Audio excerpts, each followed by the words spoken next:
Baik, kita mulai ya. Bismillahirrahmanirrahim. Assalamualaikum warahmatullahi wabarakatuh. Alhamdulillahi rabbil alamin. Wassalatu wassalamu ala asrafil anbiya'i wal mursalin wa ala alihi wa sahbihi wa man tabi'ahum bi ihsanin ila yaumiddin. Amma ba'd. Saudaraku yang dirahmati Allah Subhanahu wa taala, bersyukur kita kepada Allah atas segala nikmat yang Allah berikan kepada kita. Bukankah setiap langkah yang bisa kita tempuh menuju tempat ini itu adalah nikmat Allah? Bukankah kita bahkan mampu bersyukur itu juga bagian dari nikmat Allah? Karena banyak orang yang diberi nikmat oleh Allah Subhanahu wa taala tapi tidak mereka bisa bersyukur. Maka sungguh kesyukuran itu sendiri adalah satu nikmat yang Allah berikan kepada kita. Selawat dan salam tak lupa kita panjatkan kepada Allah agar selalu terlimpah kepada Nabi kita Muhammad sallallahu alaihi wasallam beserta keluarganya, para sahabatnya dan para pengikutnya hingga akhir zaman. Saudaraku yang dirahmati Allah, kita lanjutkan pengajian kita tentang pandangan hidup Islam. Apa yang kita pelajari sama-sama dalam setiap rangkaian pengajian ini, harapannya bisa mampu membentuk cara pandang kita terhadap kehidupan ini. Cara pandang yang nanti melahirkan amalan perbuatan yang kita berharap itu sesuai dengan apa yang Allah dan Rasul-Nya kehendaki. Saudaraku yang dirahmati Allah, terakhir kita kemarin bicara tentang jahiliyah. Keadaan di mana apa yang terjadi dalam masyarakat itu tidak berdasarkan bimbingan dari wahyu Allah Subhanahu wa taala. Tidak berdasarkan syariat Allah. Sehingga mereka, kemarin kita bahas ciri-cirinya, menetapkan hukum, ya hukum atas pemikiran mereka sendiri.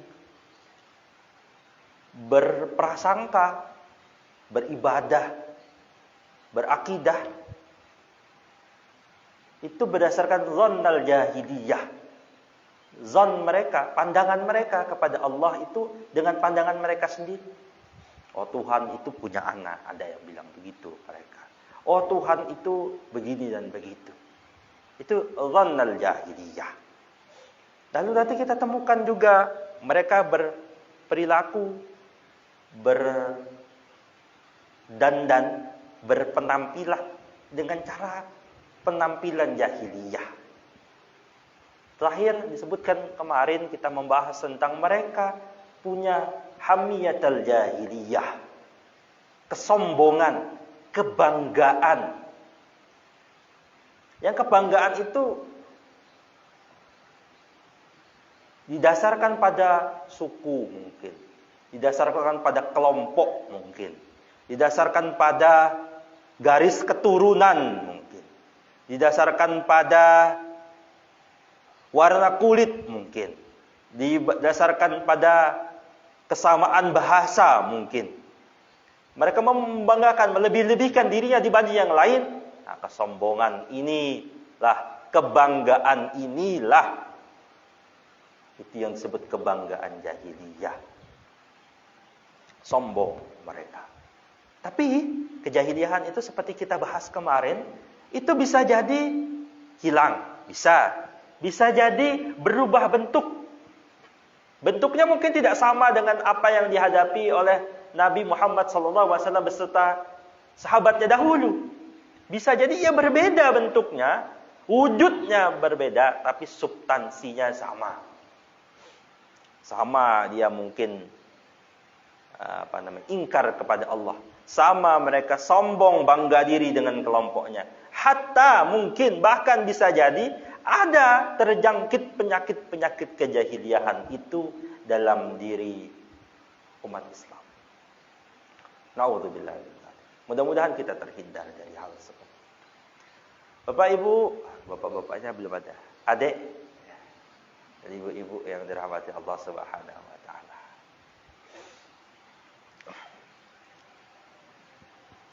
kita hari ini mencoba masuk kepada pembahasan tentang konsep Tuhan. Dalam beberapa pertemuan insya Allah materinya tentang itu. Akan berkisar tentang, bicara tentang ketuhanan. Baik apa yang hak disembah, seperti kita, la ilaha illallah, tiada yang berhak disembah kecuali Allah. Hanya Allah yang berhak disembah. Tapi ada tau orang lain itu yang menyembah selain Allah Subhanahu wa taala. Itu juga nanti akan kita bahas. Pusarannya sekitar itulah. Nah, mungkin 2 atau 3 pertemuan. Saya akan memulainya dengan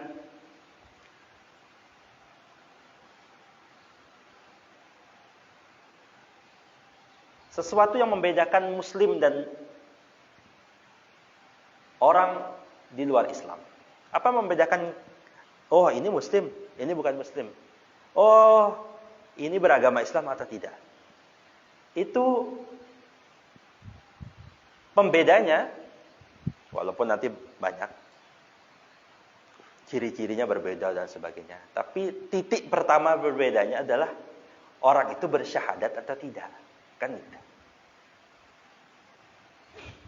Kalau dia bersyahadat, Muslim dia. Dia tidak bersyahadat, maka dia di luar Islam. Kalau orang mau masuk Islam, ya bersyahadat dulu. Dia mau convert to Islam, dia masuk kepada Islam, berubah agamanya, maka dia bersyahadat.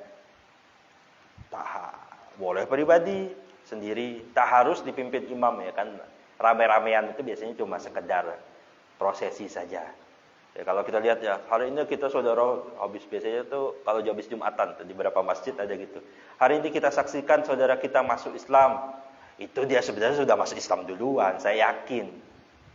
Nggak nunggu habis Jumatan kan gitu. Habis Jumatan nanti kita akan memulaikan saudara kita dibimbing imam untuk membacakan syahadat. Ya saya tahu dia itu sudah masuk syahadat duluan sebelum dibimbing imam itu. Karena rugi dia kalau nunggu imam itu. Ternyata pas Jumatan datang malaikat pencabut nyawa duluan. Belum masuk Islam kan dia? Tentu tidak. Sejak dia berkehendak masuk Islam, dia akan bersyahadat dan dia saat itu masuk Islam. Itu prosesi rame-ramenya saja untuk yang disaksikan, biar ada orang menyaksikan bahwa dia itu masuk Islam. Kadang-kadang repot. Ada orang berapa di tempat itu rebutan jenazah. Rebutan apa? Rebutan ngurusin jenazahnya ini pakai agama apa? Karena menurut keluarganya, ya ini dia ini agama waktu itu Kristen. Ini Kristen. Orang dari lahir Kristen, kami keluarga besarnya Kristen. Nah, tapi beberapa jamaah datang. Maaf Bapak Ibu, ini kami ini pernah menyaksikan dia itu sudah masuk Islam. Memang di KTP masih belum diurus. Tapi dia sudah nih saksinya banyak ini. Jadi kadang proses itu tuh gunanya buat itu. Jadi mohon kami izin dia dimakamkan dengan cara itu proses berpindahnya seorang dari luar Islam kepada masuk Islam itu dengan syahadat. Maka kita akan start dengan bahas syahadat. Nanti di dalam syahadat itu kan ada pembahasan tentang Tuhan dan Rasul. Nah itu nanti akan kita mulai nanti pembahasannya dengan Tuhan. Di konsep berikutnya akan kita bahas konsep tentang Rasul. Kita bahas dulu tentang syahadat. Ada materi itu biasanya disebut aham, yaitu syahadatain. Karena apa sih urgensi, ada pentingnya bersyahadat itu. Saya nih tadi mencoba menggunakan metode sedikit berbeda pada pertemuan sebelumnya. Kalau punya Quran, bisa dibuka Qurannya. Kalau mau di situ juga ada tersedia di sana.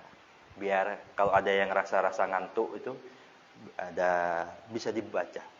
Kita baca, bisa dilihat langsung, udah dapat pahala. Pahalanya bukan hanya pengajiannya, nanti pahala baca Quran. Ibra bisa ambil Quran di sana. Kalau mau ya.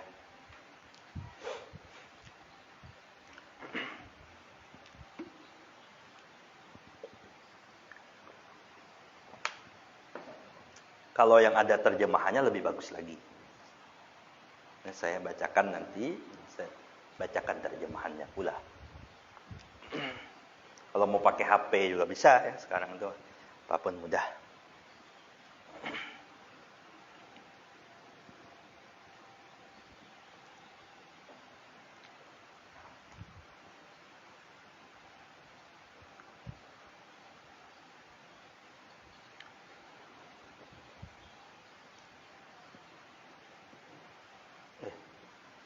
Baik, kita mulai yang pertama, apa ahamiyatul syahadatain, urgensi kita bersyahadat. Mari kita buka yang pertama itu, saya sudah tandain di sini.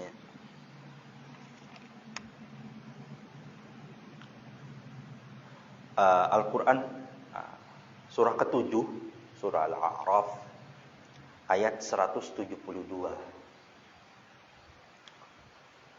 Kalau di tempat saya ini halaman 173.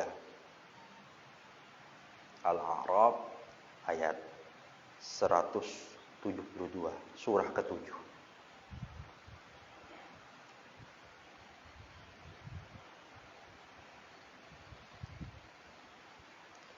Biasanya Quran yang bentuk terjemahan itu bisa menggunakan penomoran halaman yang sama. 173 surah halamannya.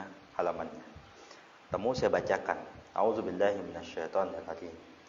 Wa id akhadha rabbuka min bani adama min zuhurihim dzurriyyatahum wa ashhadahum ala anfusihim alastu birabbikum qalu bala syahidna an taqulu yawmal qiyamati inna kunna an hada ghafilin.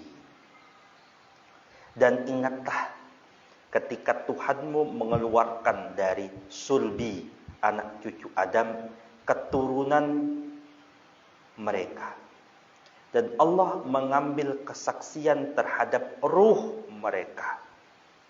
Alastu birabbikum, bukankah aku ini Tuhanmu? Mereka menjawab, betul, engkau Tuhan kami. Kami bersaksi.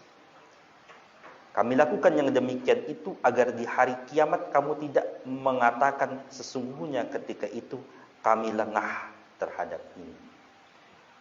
Hadirin jamaah sekalian yang dirahmati Allah,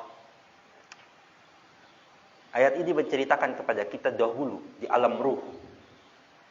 Jadi sebelum alam hidup di dunia ini, kita sudah melewati fase-fase alam lainnya, dan nanti akan melewati fase alam-alam lainnya sampai nanti terakhir masuk surga atau neraka di alam akhirat. Masuk neraka dulu, nanti bisa juga dari masuk neraka lama nanti Allah masukkan ke dalam surga. Fasenya itu ada. Jadi kalau orang bilang, oh ini sudah kami panjang menjalani, enggak. Lama kita itu dahulu di alam ruh, lebih lama. Nanti pun, wallahu a'lam, lama juga bisa jadi kita di alam kubur. Coba, Nabi Muhammad SAW itu berarti kan 14 abad yang lalu. Berarti yang bersama Nabi waktu itu sudah 14 abad di alam ruh. Abu Jahal, Abu Lahab itu mungkin hidupnya tidak sampai 100 tahun. Usianya tidak sampai 100 tahun. Tapi sudah fase 100 tahun itu yang menentukan. 14 abad ya masih itu di dalam alam kubur. Alam kubur sudah dapat siksa. Nauzubillah. Fase hidup yang sedikit itu yang menentukan, ujian yang menentukan apakah nanti Allah berikan rahmat kita masuk surga, dapatkan kalau di alam kubur dapat nikmat kubur atau azab kubur. Di waktu-waktu yang Allah berikan kita di dunia ini. Tapi ayat ini menceritakan dulu waktu sebelum kita di dunia di alam ruh itu Allah sudah minta persaksian kepada diri kita. Kitanya lupa, iya. Sekarang ini lupa. Ini proses kita belajar ta'lim, proses kita dididik, pendidikan itu agar mengingatkan kembali kalau dulu kita yang sama ini, ruh yang sama ini telah bersaksi di hadapan Allah. Mau yang saat ini beriman maupun yang saat ini kafir, itu dulu telah bersaksi di hadapan Allah. Ditanya oleh Allah, "Alastu bi rabbikum?" Bukankah aku Tuhanmu? Qalu bala syahidna. Nggih, betul. Iya, tentu. Of course.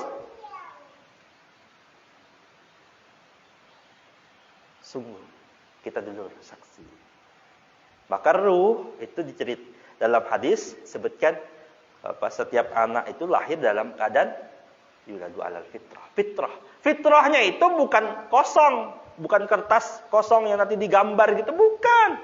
Fitrah bermakna fitrah kembali ke ayat ini. Kalau dulu di alam ruh kita itu, termasuk anak yang baru lahir itu, ruhnya dulu telah bersaksi kepada Allah. Maka lahirnya itu muslim. Jadi setiap yang lahir itu sejatinya muslim. Baca hadisnya itu. Lalu orang tuanya yang menjadikan dia Yahudi atau Nasrani. Bukan, ada kata-katanya. Lalu orang tuanya lah yang memasukkan dia ke dalam agama Islam. Tidak, nggak ada. Karena sejatinya bayi yang lahir itu muslim dia. Fitrahnya itu muslim. Tapi orang tuanya yang menyelewengkannya. Begitu. Kalau ada bilang Islam keturunan, ya memang semua yang lahir itu muslim. Kembali kepada orang tuanya. Ditanya itu kan orang tuanya yang paling dekat. Apakah menjadikan dia muslim atau muslim. Saya itu punya teman di sosial media itu. Dia kerja di panti, punya pemerintah, panti sosial tapi untuk anak. Jadi anak gelandangan atau anak telantar, bahkan yang bayi itu, kalau ada bayi dibuang itu kan masuk ke tempat dia itu. Dia di Jogja. Nah, yang paling sensitif bagi dia itu adalah ketika bayi kan ada proses boleh diangkat anak orang tua asuh.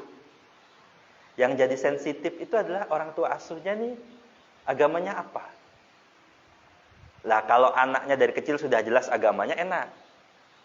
Kadang kan kalau diambil dari jalanan itu tidak jelas dia agamanya apa.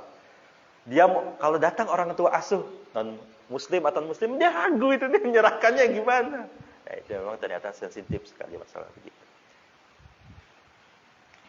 Tapi ya profesional dia kerja, kalau tahu anak dulu muslim dia tolak.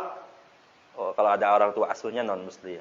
Kalau tuh anak orang tua non muslim, diketahui orang tuanya non muslim, itu SOP-nya dia. Itu dia tidak boleh diasuh juga orang-orang yang muslim. Itu SOP-nya. Intermezzo saja. Tapi kalau kita sebagai seorang muslim meyakini betul bahwa setiap anak yang lahir itu dia beriman kepada Allah Subhanahu wa taala. Makanya ketika dia masuk Islam dari kecil itu orang tuanya muslim, nggak ada kan prosesi baca syahadat. Nggak ada. Karena apa? Ya nanti dalam sholatnya baca dan sebagainya itu memperbarui. Tapi dari kecil dia sudah muslim. Kenapa butuh syahadat? Nah, ketika dia lahir lalu masuk kepada agama lain. Karena ngikut orang tuanya mungkin, entah apa dan sebagainya. Nanti kalau dia mau masuk kembali, beriman kembali sebagaimana ia dahulu di alam ruh, maka dia akan membacakan syahadat. Syahadat itu menjadi sebut al-madkhalu ilal Islam. Al-madkhal ilal Islam. Gerbang masuk dia ke dalam agama Islam. Jadi kenapa kita bicara syahadat? Karena itu pintu masuk kepada Islam. Oh, kok orang tadi muslim tidak baca syahadat waktu anak kecilnya, tidak harus ada prosesi baca syahadat. Karena dahulu ia di dalam ruh itu sejatinya sudah bersaksi. Ruh yang bersaksi. Sedangkan orang yang muslim ketika nanti dia besar mau masuk Islam, nah saat itu dia pas membaca syahadat. Dan kita pun dianjurkan untuk terus memperbaharui syahadat kita. Terus mengucap la ilaha illallah. Dalam setiap solat kita bersyahadat. Asyhadu an la ilaha illallah. Asyhadu anna Muhammadar Rasulullah. Di beberapa mazhab itu ketika tasyahud awal maupun akhir ada beberapa pendapat ya. Pendapat pertama dia dari awal begitu. At-tahiyatu lillah, dari awal. Ada juga dalam mazhab Syafi'i misalnya, dia baca itu ketika syahadat itu. Asyhadu alla ilaha illallah. Ya, ketika itu menegaskan. Wallahu a'lam. Itu yang pertama, ahamiyatul syahadah. Ahamiyatul syahadatain ya. Dua kalimat syahadat itu urgensinya adalah ia menjadi pintu masuk bagi yang baru datang, bagi yang mungkin hendak bisa baca mengambil Quran untuk dibuka sekalian nanti biar tambah pahalanya kita bisa membaca. Nanti saya sebutkan ayatnya. Bisa pakai HP, bisa pakai Quran, silakan saja ya. Quran yang cetak di situ boleh saja.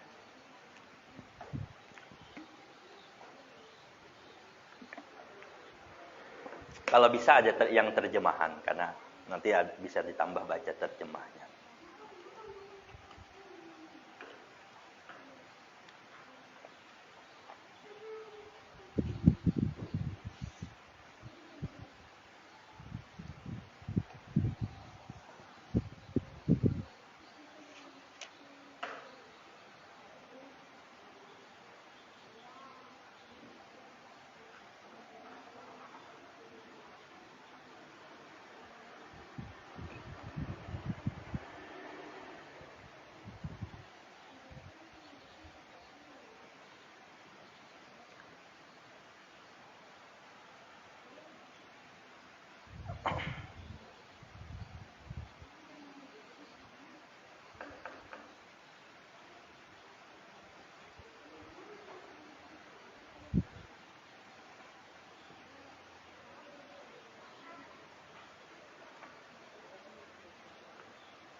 Baik, kita lanjutkan, guys. Kedua, setelah syahadat itu sebagai pintu masuk kita ke dalam agama Islam, kita akan memahami dalam syahadat itu kan persaksian kita bahwa Allah itu satu-satunya yang berhak disembah. Maka ini berkaitan dengan menyembah Allah. Menyembah Allah itu pada dasarnya itulah intisari dari ajaran Islam. Bukan cuma agama Islam yang dibawa Nabi. Bukan. Islam sebagai seluruh agama yang dahulu datang. Risalahnya dari Nabi Adam sampai ditutup nanti dengan Nabi Muhammad SAW. Sejatinya risalahnya sama. Menyembah hanya kepada Allah. Dari Nabi Adam. Kalau Nabi Adam masih aman. Ya kan? Karena orangnya sedikit itu. Tapi di situ pun nanti ada proses ketika orang itu bermaksiat, diceritakan. Lalu dalam satu riwayat, salah satu awal manusia itu menyembah berhala-berhala itu di zaman Nabi Nuh. Nabi Nuh alaihissalam. Satu riwayat, kala itulah orang-orang pertama mulai menyembah sesuatu selain Allah Subhanahu wa taala. Mereka mulai melakukan kesyirikan. Mereka punya berhala ini, berhala itu, berhala ini, berhala itu. Nah, apa yang disampaikan oleh seluruh nabi itu, nabi dan rasul itu, walaupun, nah gini, salah satu yang penting perlu kita pahami itu bahwa setiap nabi itu misi utamanya sama. Apa? Agar manusia itu menyembah hanya kepada Allah. Tapi nanti kita temukan dalam nabi dan rasul itu ada yang aturan hukumnya sedikit berbeda.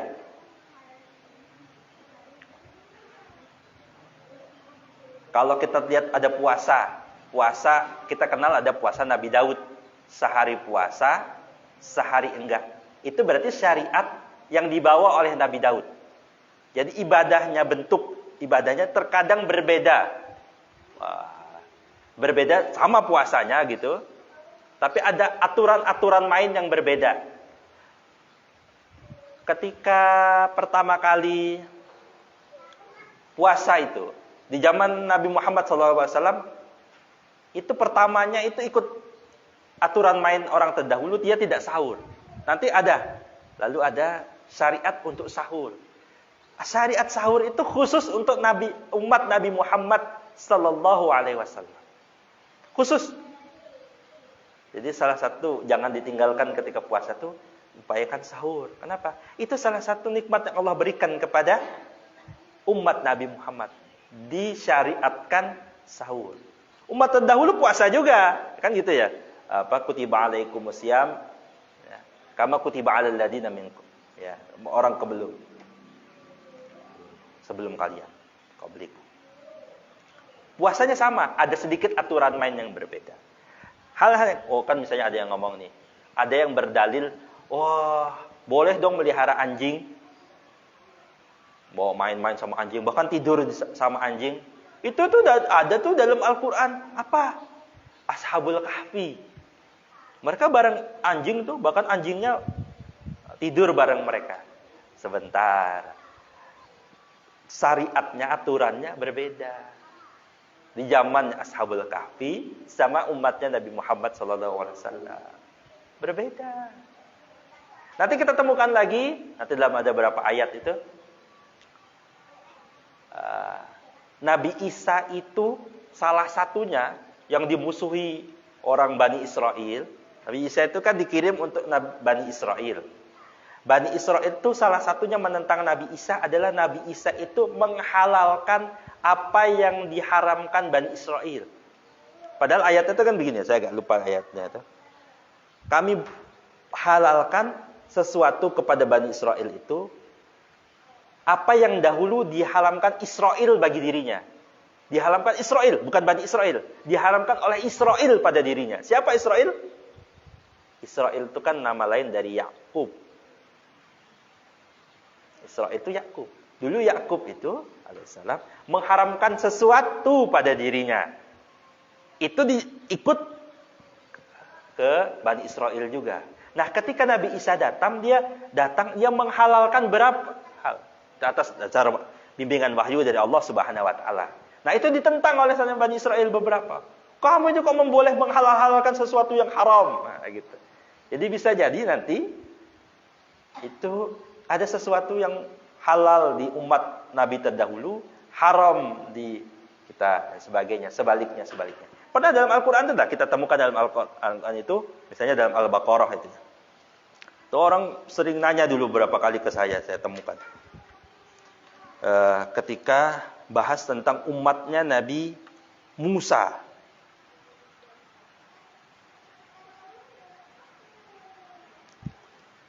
Ketika bertobat itu ada perintah Allah begini. Gini. Dalam surah Al-Baqarah ayat 54. Saya bacakan. A'udzubillahi minasyaitonirrajim. وَإِذْ قَالَ مُوسَى لِقَوْمِهِ يَا قَوْمِ إِنَّكُمْ ظَلَمْتُمْ أَنفُسَكُمْ بِاتِّخَاذِكُمُ الْعِجْلَ فَتُوبُوا إِلَى بَارِئِكُمْ فَاقْتُلُوا أَنفُسَكُمْ dzalikum khairul lakum 'inda bari'ikum fataba 'alaikum innahu huwat tawwabur rahim. Al-Baqarah ayat 54. Dan ingatlah ketika Musa berkata kepada kaumnya, "Wahai kaumku, kamu benar-benar telah menzolimi dirimu sendiri dengan menjadikan patung anak sapi sebagai sesembahan." Ketika Nabi Musa itu pergi sejenak 40 hari meninggalkan kaumnya, itu kaumnya sudah laknat sekali. Durhaka sekali. Mereka bikin sesembahan baru. Patung anak sapi. Patung anak sapinya itu di mulutnya itu dan dari badannya itu dikisahkan, saya dapat kisahnya itu bisa ada angin masuk, sehingga angin itu ketika melewati patung itu seakan-akan berbunyi. Itu kayak seruling atau apa gitu loh. Jadi kayak ada kan benda kalau angin lewat situ bunyinya itu bunyi seperti sapi. Nah, patung anak sapinya itu dengan ahli orang-orang bikin itu berbunyi. Itu mereka sembah. Ketika Nabi Musa datang, nah ini ayat ini menceritakan kisah itu. Karena itu bertobatlah kepada penciptamu dan bunuhlah dirimu. Taubatnya, proses taubatnya itu disuruh bunuh. Bunuh, beneran bunuh. Dalam riwayat itu ada beberapa cara. Ada mereka bunuh diri langsung. Ada dalam riwayat yang lain itu diceritakan orang yang beriman yang waktu itu tidak menyembah anak sapi itu disuruh membunuh mereka yang disuruh membunuh mereka yang menyembah anak sapi. Taubat itu, proses taubatnya bukan sekedar kayak kita itu. Kita taubat, ya Allah ampuni aku. Itu taubatnya dibunuh. Oh sekarang terapkan itu? Bukan. Ini syariat pada zaman Nabi Musa. Bahkan pada zaman Nabi Muhammad pun, nanti kalau kita belajar lebih spesifik dalam tarikh tasyri' misalnya, itu ada sesuatu yang dulu Nabi itu boleh. Dari zaman Nabi boleh. Tiba-tiba Nabi haramkan. Itu atas dasar wahyu Allah Subhanahu wa taala tentu. Nanti dalam Al-Qur'an itu nanti kalau dalam usul fikih misalnya ya, itu ada namanya nasikh wal mansukh. Nah, nanti kalau sudah pernah belajar itu pasti paham. Jadi dulu zaman Nabi Muhammad minum khamr itu boleh. Ustaz ini ngajari sesat ini. Di zaman Nabi Muhammad itu minum khamr boleh. Pernah boleh. Jadi ayat itu kan angsur-angsur. Khamr itu dalam Al-Quran itu, khamr itu punya manfaat, tapi keburukannya lebih banyak. Waktu ayat itu turun, khamr masih boleh. Umar bin Khattab itu, salah satu riwayat menyebutkan, doyan mabok. Lalu, turun lagi ayat.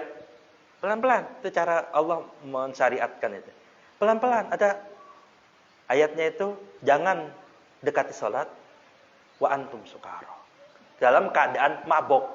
Jadi mabuk boleh masih boleh itu. Tapi jangan waktu sholat. Waktu sholat itu harus dalam keadaan jaga, sadar.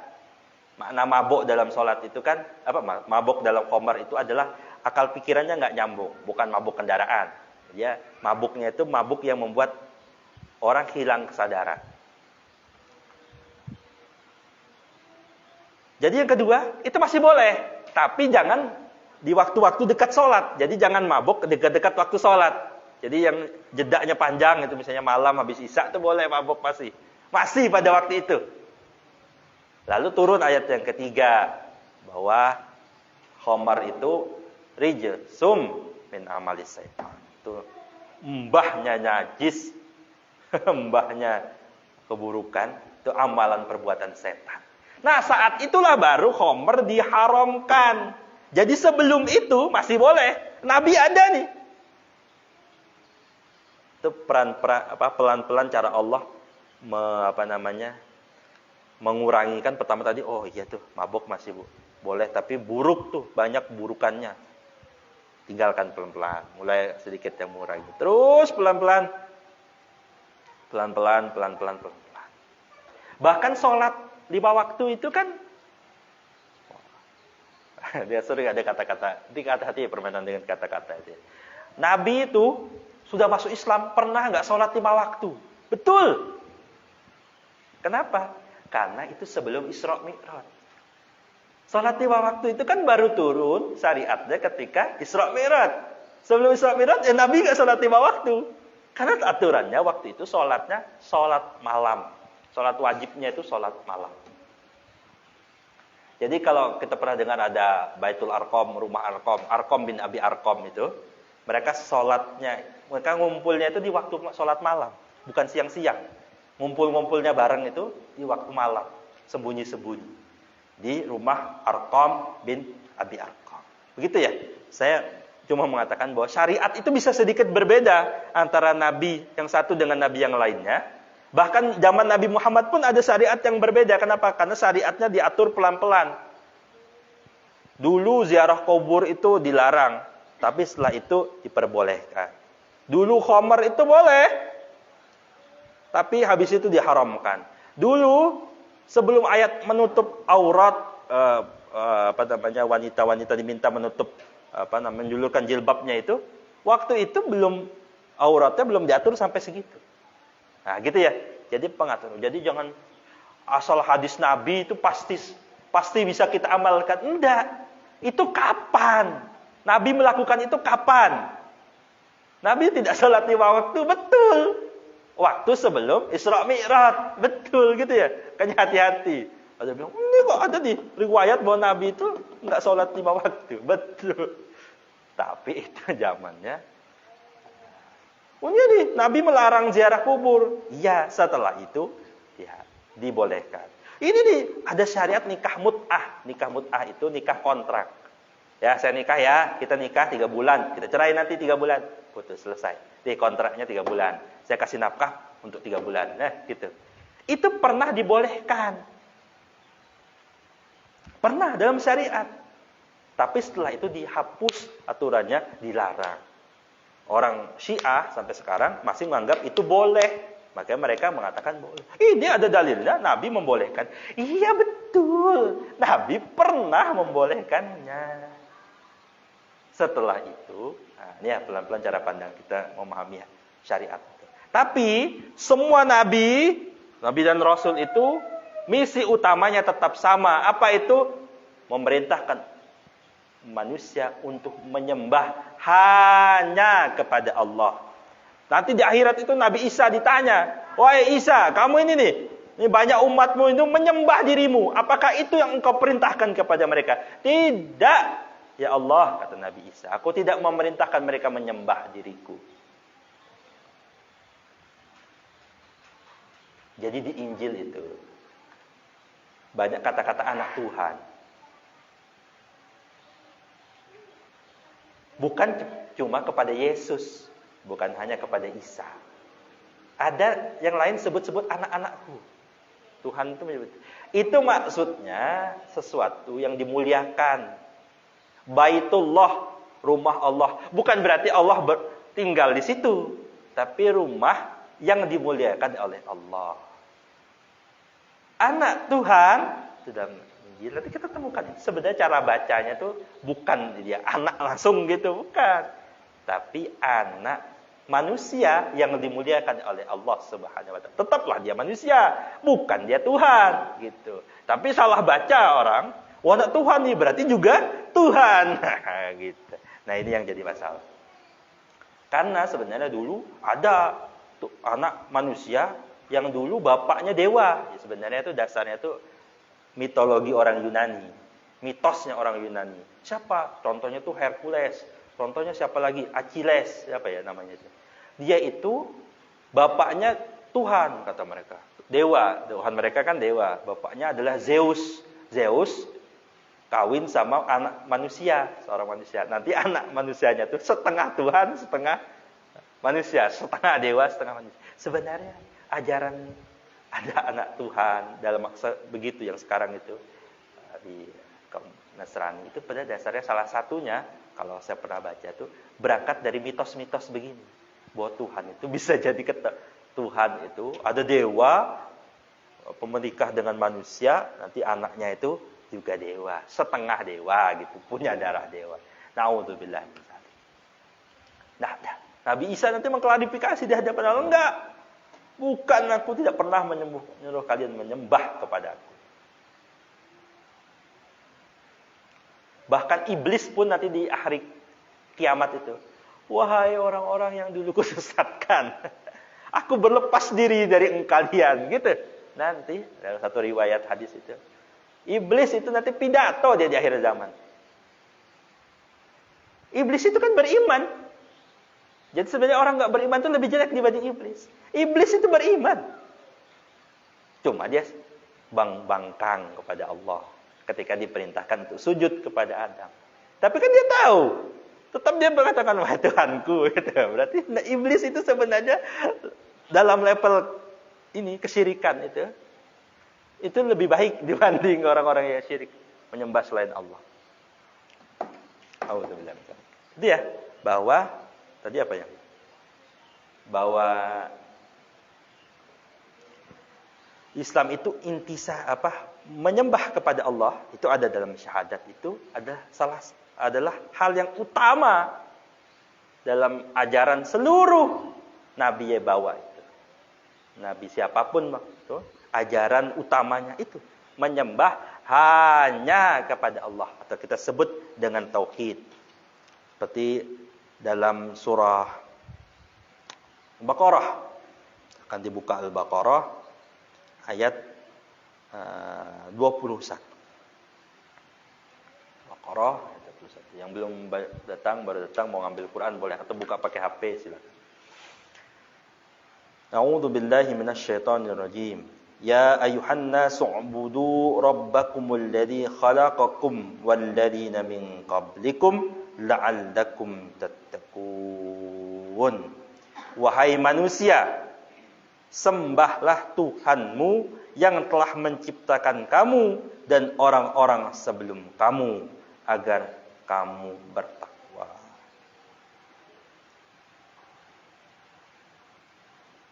Menyembah Allah itulah intisari ajaran Islam. Pokoknya itu. Kenapa sholat? Karena menyembah kepada Allah. Kenapa kamu melakukan yang diwajibkan Allah? Karena itu bentuk penyembahan kita kepada Allah. Kenapa kamu menghindari sesuatu yang dilarang Allah? Karena kami bersaksi bahwa tiada Tuhan yang berhak disembah selain Allah.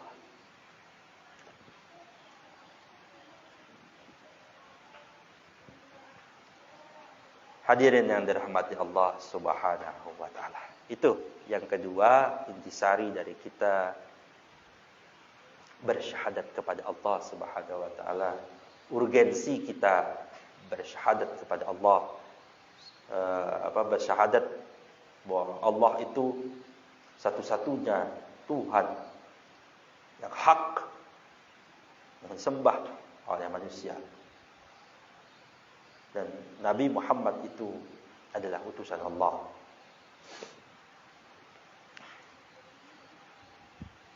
Yang ketiga,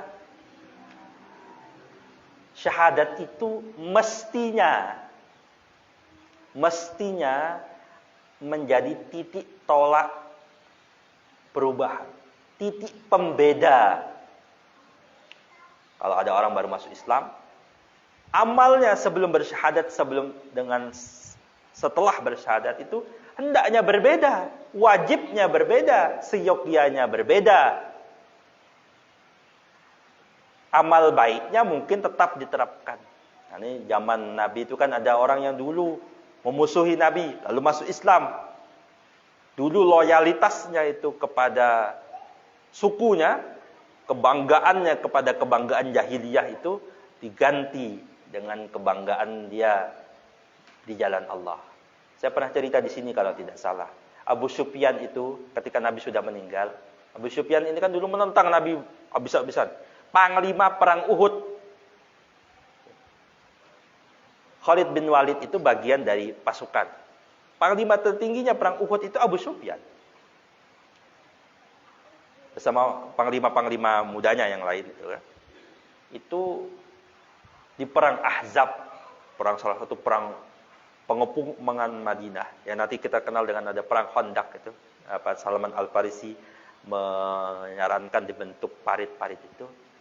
Pernah mereka ngumpul bareng-bareng dalam satu tenda di perang Ahzab itu. Merancang satu rencana bagaimana mengalahkan Madinah, mengalahkan Nabi dan sahabat-sahabatnya ini.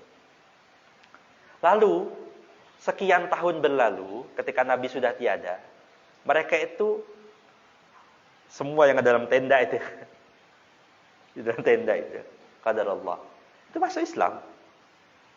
Di perang Yarmuk, kalau tidak salah, sebentar, kalau salah perang Yarmuk, perang melawan Romawi itu, mereka kumpul di satu tenda itu. Abu Sufyan itu sambil merenung tuh ngomong begini, sungguh luar biasa. Dulu itu kita kumpul di bawah tenda, orangnya sama. Memikirkan strategi bagaimana menghancurkan Nabi Muhammad dan agamanya. Tapi hari ini, kata Abu Sufyan, kita kumpul di tenda yang serupa begini, merancang strategi bagaimana memenangkan agamanya Nabi Muhammad SAW. Titik tolak perubahan. Pekerjaannya mungkin sama, berperang waktu itu. Tapi syahadat itu menjadikan titik tolak perubahan. Yang dahulunya menentang Allah, menjadi satu, membela Allah dengan mati-matian. Yang dulu menjadi panglima pasukan yang berupaya menghancurkan pasukan Muslim, berubah menjadi panglima yang bagaimana menjayakan agama Islam.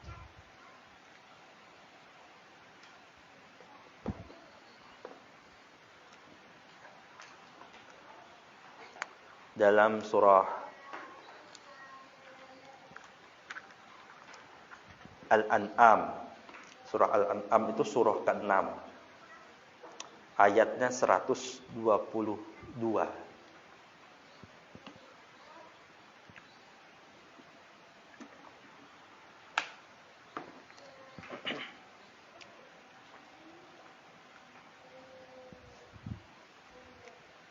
Al-An'am, kalau yang di tempat saya ini, halaman 143.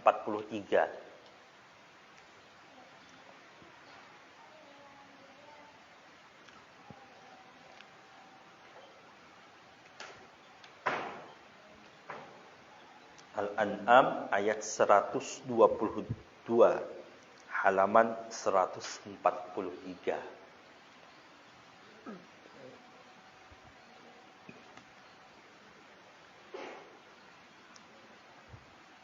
Al-An'am surah ke-6 ayat 122.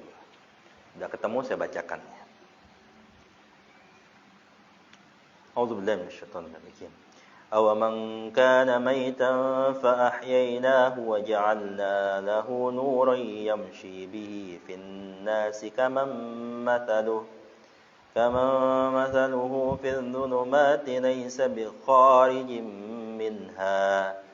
Kadzalika zuyyina lil kafirina ma kanu ya'malun. Dan apakah orang-orang yang sudah mati lalu kami hidupkan dan kami beri dia cahaya yang membuatnya dapat berjalan di tengah-tengah orang banyak, sama dengan orang yang berada dalam kegelapan sehingga dia tidak dapat keluar dari sana. Demikianlah dijadikan terasa indah bagi orang-orang kafir terhadap apa yang mereka kerjakan. Ingin menunjukkan secara tegas kontras. Makanya Islam itu sebelum nur, cahaya. Kenapa dihadapkan dengan jahiliyah itu disebut kegelapan? Kenapa disebut begitu? Karena ketika orang berjalan di muka bumi ini, jahiliyah itu kondisinya digambarkan sebagai orang yang berjalan di malam hari dalam keadaan gelap tanpa cahaya apapun. Gimana bisa selamat? Itulah butuh hidayah Islam. Butuh cahaya Islam yang membuat kita tahu jalan yang benar. Mana jalan, mana selokan. Mana jalan, mana hutan. mana yang lurus, mana yang harus belok, mana yang harus kita jalani begini, dan mana yang harus kita jalani begitu. Itu dari cahaya Allah. Maka dalam Al-Baqarah itu di awal-awal itu, sedangkan orang-orang munafik dan orang kafir itu ketika berjalan keadaan terang, jalan keadaan gelap itu, tiba-tiba mereka dapat cahaya. Senang mereka. Oh, ini jalannya. Tiba-tiba gelap lagi. Gitu keadaan orang-orang munafik. Wah, ini jalannya, tahu-tahu. Ini jalannya ini. Seakan-akan mereka tahu jalannya, tiba-tiba gelap lagi, bingung lagi, meraba-raba lagi. Begitulah kita bersyukur dengan hidayah Islam itu. Kita dapat cahaya, kita tahu mana jalannya. Alhamdulillah. Titik tolak perubahan. Maka itu kembali kepada kita. Kita yang bersyahadat ini, apakah sama dengan orang-orang yang berjalan dalam kegelapan? Jadi kalau kita melakukan perbuatan yang buruk sama dengan orang-orang itu, maka sejatinya apa gunanya kita diberikan cahaya itu? Kenapa kita beramal, beribadah? Karena kita bersyukur diberikan cahaya ini. Ada mungkin orang yang ada dikasih tahu jalannya. Oh, itu jalan yang benar. Enggak dijalani. Ibarat orang-orang yang mengaku beriman, tapi dia tidak melaksanakan perintah Allah. Itu seperti orang dikasih cahaya, dikasih penerangan, tapi enggak dijalani. Jalan, dan nanya-nanya jalan yang benar mana? Oh, sini, ke sana.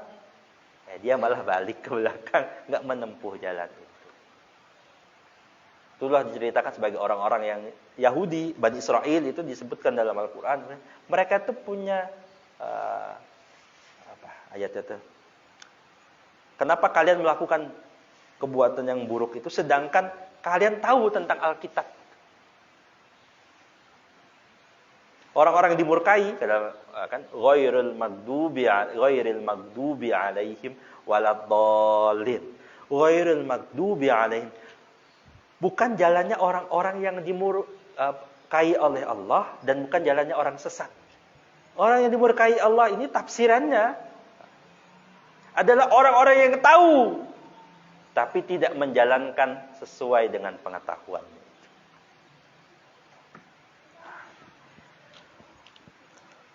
Wallahu a'lam bishawab. Terakhir yang mungkin mau saya sampaikan di kesempatan ini, sudah mau 1 jam. Rencana saya sebenarnya materinya saya 2. Materi pertama saya taruh di atas, materi 2 saya taruh di bawah ayat-ayatnya. Ternyata sudah lebih 1 jam. Insya Allah kita lanjutkan pekan depan untuk yang ada di bawah itu.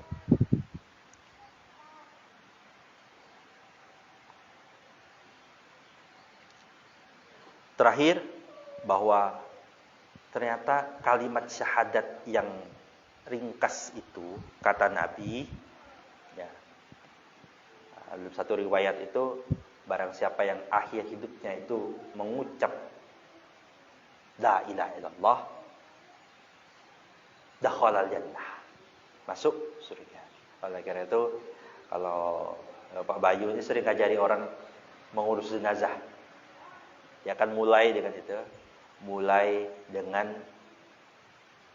momen ketika orang itu mau meninggal dunia. Satu yang diajarkan oleh guru kami dulu waktu mengajarkan ngurus jenazah itu, tolong orang yang sudah sakit-sakitan, tua, yang ya kita kira dia mau mendekati jenazah itu, tolong ditunggui. Ditunggui kenapa? Karena pertama hadis ini, agar betul dia nanti dekat akhir hayatnya itu berucap la ilaha illallah. Kita bantu. Makanya kita bisikan la ilaha illallah. La ilaha illallah. Dan di riwayat lain saya temukan ternyata setan itu tahu juga indikasi orang ini mau sakaratul maut. Mungkin dia nengok Israel mau ke situ tuh, gitu. Dia kira-kiranya begitu. Ya, dia datangi. Dia bisikan, udahlah, menyembah selain Allah saja tuh. Orang mau meninggal dunia itu, bisikan setannya makin kencang. Kenapa? Itu kesempatan terakhir bagi setan untuk menyesatkannya. Kesempatan terakhir tuh setan untuk menyesatkannya. Sekali saja dia keluar dari Islam, selesai itu orang. Mau dulu hidupnya itu rajin ibadah, tapi akhir ayatnya itu, kamu sakit ya kan sering kan. Sakit-sakitan kan sering di akhir ayat itu sakit-sakitan. Coba nyembah ini, coba pakai jimat ini, coba kamu gini, dibisikin itu, nanti kamu sembuh, hilang rasa sakit. Begitu. Ya bisikannya tuh, nih. Bisikannya nanti supaya hilang sakitnya. Ini. Diajak untuk nyeleweng. Kan kamu itu seumur hidup sudah beriman. Sekali ini aja lah, sekali. Sekali itu. Ayo pas sekali itulah dia nanti meninggal dunia dalam keadaan keluar dari agama Islam. Ya, karena syahadat itu utama. Kan kadang anggap sepele saja ya. Wah, apa sih orang meninggal dunia ujungnya? Saya tuh pernah terpikir gitu. Apa sih? Wah, dia enak betul. Yang penting ngomong di ujung akhir hayatnya itu dia la ilaha illallah. Sebenarnya tafsirannya tuh lebih luas. Tadi setelah saya pahami bahwa ternyata setan itu ketika menjelang akhir hayat anak manusia itu dia akan kencang betul. Dia panggil semua pasukannya, dia bujuk rayu macam-macam. Dia bujuk rayu dan macam-macam. Ternyata ini makna, oh kalau dia masih tetap teguh la ilaha illallah itu dakhalal jannah. Masuklah dia dalam surga. Mudah-mudahan kita jadi orang-orang yang husnul khatimah, berpegang teguh dalam syahadat itu hingga nanti di akhir hayat kita keluar dari lisan kita. Kalaupun lisannya keluh, tapi hati kita tetap berucap la ilaha illallah. Asyhadu an la ilaha illallah wa asyhadu anna Muhammadar Rasulullah. Ya Allah, kami bersaksi bahwa Engkau adalah satu-satunya Tuhan yang berhak disembah. Tiada Tuhan selain Engkau. Tiada sesembahan selain Engkau. Dia yang berhak disembah Engkau. Kami bersaksi bahwa Nabi Muhammad itu utusan Allah. Pertemuan-pertemuan berikutnya kita lihat konsekuensinya. Apakah betul? Jangan-jangan cuma lisan kita ngomong begitu, tapi perbuatannya tidak sesuai begitu. Nah, maka sampai ketemu di episode selanjutnya bersama. Subhanakallahumma bihamdika asyhadu an la ilaha illa anta. Mohon maaf kalau ada kekurangan. Assalamualaikum warahmatullahi wabarakatuh. Boleh kalau ada pertanyaan.